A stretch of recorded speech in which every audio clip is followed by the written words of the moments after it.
Hi, I'm Mel Massigel, and I am the lead pastor of the Summit Church in Indiana, PA. And if you're watching this, you are probably a part of the Summit Church. And the reason we're showing this to you today and filming this is because we want to give you an update of what our 2016 looked like. 2016 was a fantastic year in so many ways, and there are a lot of things we want to celebrate with you and share with you today. If numbers are the only thing we focus on, or how many people attend on the weekend, then we can get skewed pretty easily. But there are a lot of numbers to celebrate because it's indicators of life. And so I want to share some of those with you today. We're still at around 1,000 on a normal weekend, which is great. But one of the things I'm grateful for is that we didn't grow any more this year than we did because, quite frankly, our growth outpaced our infrastructure. So we had to get some systems in place and begin to change the way we did some things so that we could prepare ourselves for future growth as well. But with that said, I'm excited about what the future holds because we've got some key staff members in place. We've added some structure to help us go to the next level and reach even more people than we ever have before. In 2016, on Easter weekend, we had over 1,700 people attend worship that weekend, and we had over 30 people make decisions for Christ for the first time or rededicate their life that weekend. And I'm grateful for that because that is an on-ramp for people who normally never attend church to come and just see what church is all about. The other one I wanted to tell you about was Christmas. This last Christmas Eve was fantastic. We had over 1,800 people here for Christmas Eve services, either on Christmas Eve or Christmas Eve. And it was fantastic. I enjoyed that so much. We had hundreds of people who never attend church came to church that weekend that we had the opportunity to connect with. We've already seen growth from that, people that have started attending that never have before. So I just want to say thank you for that. Let's continue to invite, let's continue to get people here and introduce them to the life-changing message that Jesus shares. 2016 was an incredible year financially at the Summit Church, especially considering where we're at geographically. Western Pennsylvania is not terribly wealthy. The state of the economy locally, just jobs, the property taxes, all the different things that came into play in the last couple of years. And in spite of that, we saw a record number in giving in 2016. And the number that was brought in this year was $1,486,352.42. And that's pretty incredible. One of the things that I'm in awe of that God has done is that we've basically seen a 20% increase every year since I've been here in our giving. So from 2014 to 2015, we saw about a 20% increase. And then we saw another 20% jump from 2015 to 2016.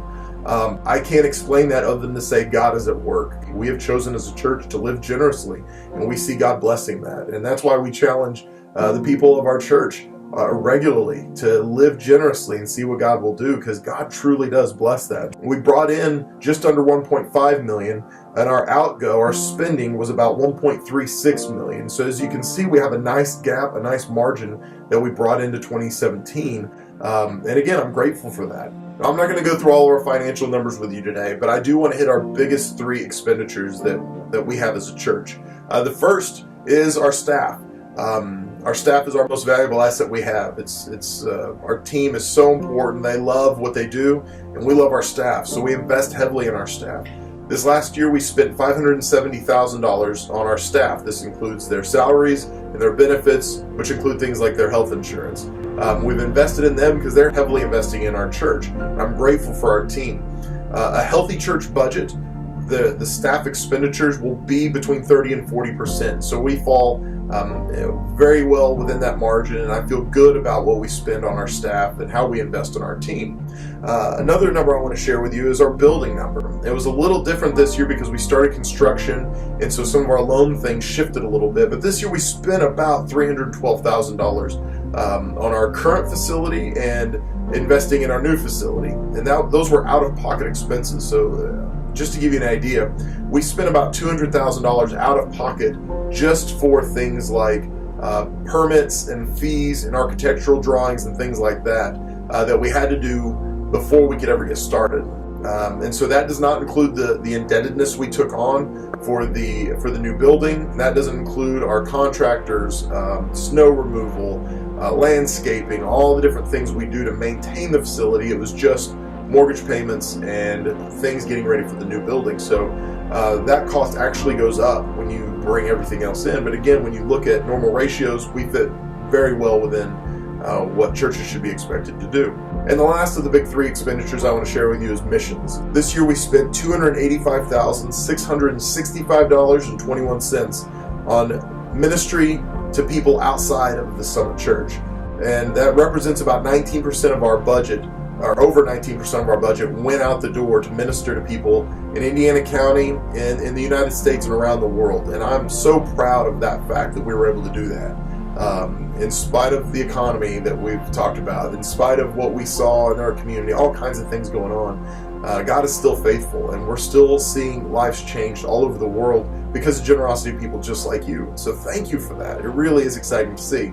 So let me just put this in perspective for you. In 2014, we gave about $115,000 away to missions. In 2015, we gave $223,000 to missions. And so this year we saw another significant jump, about $62,000 jump in what we gave away this year. And again, that is just a move of God, how God is doing some really incredible things. So when we give, that's important, but that's not all we do. We also do things actively in our community. And some of the things this last year that I was so excited about were things like our Easter outreach, where we saw over 3,000 people, around 3,500 people at two of our locations come out and have a great time. And we were able to serve them and bless them and reach them this last year. We were also able to host a prom called Starlit Night for people with special needs. That was such a wonderful night, just to be the hands and feet of Jesus to people in our community that are often marginalized and forgotten about. I'm so grateful for our church that we've invested in those people. I'm grateful for opportunities we've had to serve our local police force during things like homecoming, where we could give them meals when they're serving all-night shifts. Even during our building project, we have not just looked at it as an opportunity to get a building, but we've looked at it as an opportunity to serve the subcontractors and the builders as they're doing something for us. So we offer them a monthly meal, we give them prizes, we give them cookies or chips and drinks every single day. We go out there and we want to serve them and take care of them because they're serving us. And so I'm grateful that we have a heart for generosity, to generously love our community and generously love the people around us. As we have promoted small groups and really helped people understand that small groups is a part of our church. It's not just something we do, but it's who we are. Over 30% of the people who attend on a weekend are actively involved in small groups at the Summit. I love that. I'm grateful for that. But I want you to know we've got a big goal. We want 80% of the people that come to the church on a weekend to be actively involved in a small group, because that's where life happens. That's where care happens. That's where you can really be known by the people around you. So we're excited that over 300 people are involved in small groups, but we're not done yet. We want you to invite your friends. We want you to be involved, because it's not about what we can get from you. It's about what we can do for you. Another number I'm excited about is in 2016, we had 53 people make a decision to go on a missions trip. They raised the money, they took the time off from work, and they invested themselves to go somewhere around the world to serve someone that they may never see again. And I'm so excited for those people, because they truly were changed because of their experience. They were able to help change someone else because of their experience. But I want you to know, I would love for us to see about 50% of our church involved going on a foreign mission trip, because truly it will change you, it will change our church, and it's going to change our community. And so I'm excited for the 53 that went in 2016, but we're not done yet. We want to see even more people go in 2017 and get involved in missions and get involved in serving. And that brings me to the last number. I'm really excited to share with you that this last year we had over 340 people make decisions for Christ in one of our weekend experiences or in youth or children. And this is significant, because this is the number that everything else is all about. It doesn't matter how many people attend on a weekend if we don't see people changed for the glory of God. It doesn't matter how many people come to an outreach if we don't see people changed. And so this number is significant, because what it tells us is we're seeing people changed. And so I just want to thank you for being a part of this. Thank you for inviting your friends. Thank you for sharing your life with people in your workplace, in your community. Because of that, we're seeing lives change. You know, the vision statement of our church is every life made different. And I'm grateful that we saw lives made different in 2016, but I'm also grateful that God's not done yet.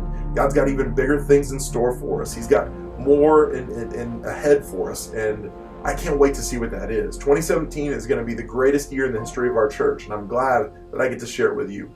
I love you more than you know, and I'm so honored that I get to be your pastor. I hope you have a great day. God bless you.